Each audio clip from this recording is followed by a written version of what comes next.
Good day and welcome to another edition of Sharing Trade Information on Global Trade Tutor. In this series of video, I'll be talking about China. Now, China is a very important country, a country that is the largest exporter in the world and second largest importer in the world. US is the largest importer in the world and second largest exporter in the world. China has become a major force in recent time, and any individual looking to do business in any country, you definitely want to do business with China, particularly sending raw materials and intermediate product to China. It's important to know that intermediate product is a big deal now in the world. Intermediate product basically means the product is not raw and the product is not finished.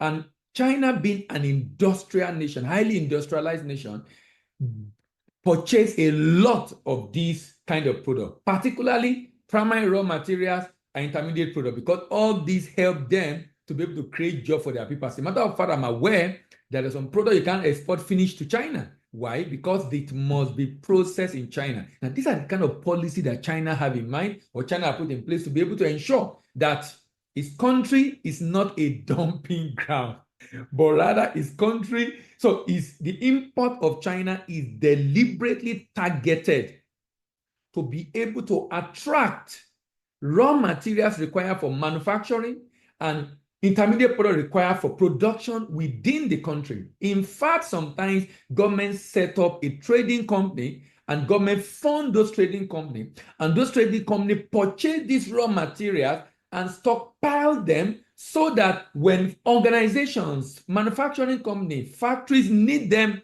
and they don't have enough cash, they can buy from this trading company. This trading company can even help them issue a letter of credit while the good is on the way. Then they can pay this trading company later. These are the kind of policy and initiative that China has put in place, beyond also the incentive that China gives to its businesses. Now, in this series, I'll be looking at, it's going to be about 20 videos, and I'll be looking at different products, from raw materials to machine and equipment, to precious metals, to transportation, to metal product, to oil product, to foodstuff, to clothing, to different products, animal product, packaged medicament, chemical product that China is importing into its country. By the way, the import volume of China is over $2 trillion.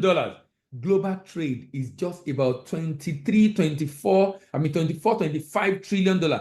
And China alone is taking up over $2 trillion. That tells you the level of dependence of the global economy on China. So let's go. I move on now to stone and glass material. Stone and glass product. Stone and glass product. And I notice China import of this is low because a number of these are used in homes.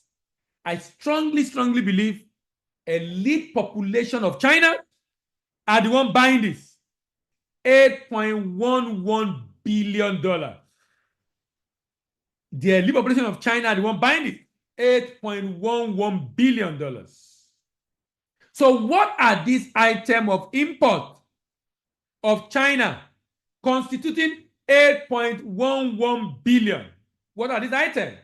Number one, other stone articles. Apart from all the other stone we're mentioning here, other stone articles, 14.7 billion. Glass with edge workings. Glass with edge workings, 10.6% of the 8.11 billion. Then we have glass fibers. Glass fiber. You can see the picture on the screen. Glass fibers. Glass fibers. 7.92%. Laboratory ceramic. Laboratory ceramic wares. Different wares used in kitchen, in labs. 7.49%. Different wares used in kitchen, in labs. 7.49%. Cast and rolled glass, 6.67%. Other glass articles, 5.87%. Glass mirrors. What could be in this glass mirror that make it Chinese to be importing it? Obviously, most likely is for the elite. I strongly believe there must be some there must be something unique about that glass that will make Chinese to be importing it because they also produce a lot. Float glass, float glass used a lot in building, particularly for windows of buildings, and also used as demarcation in offices, 5.29%. Milling stone, 4.32%. Glass balls, 3.19%. Blown glass, 3%. Abrasive powder, 2.89%. Porcelain tableware, 1.98%. Bedroom ceramic, like wash and basin, like bathtub, 1.38%. Friction material, 1.36%. Interior decorative glassware, 1.32%. Safety glass, 1.63%. Rock wood, 1.57%. Unglazed ceramic, 1.55%. Refractory ceramic, 1.44%. Glass crab, 0.76%. Refractory brick, 0.85%. Glass bottles, 0.85%. Building stone, 1.07%. Laboratory glassware, 1.16%. Cement articles. China does not import a lot of cement, probably because they also produce a lot within China, 0.73%. Glass beads, 0.52%.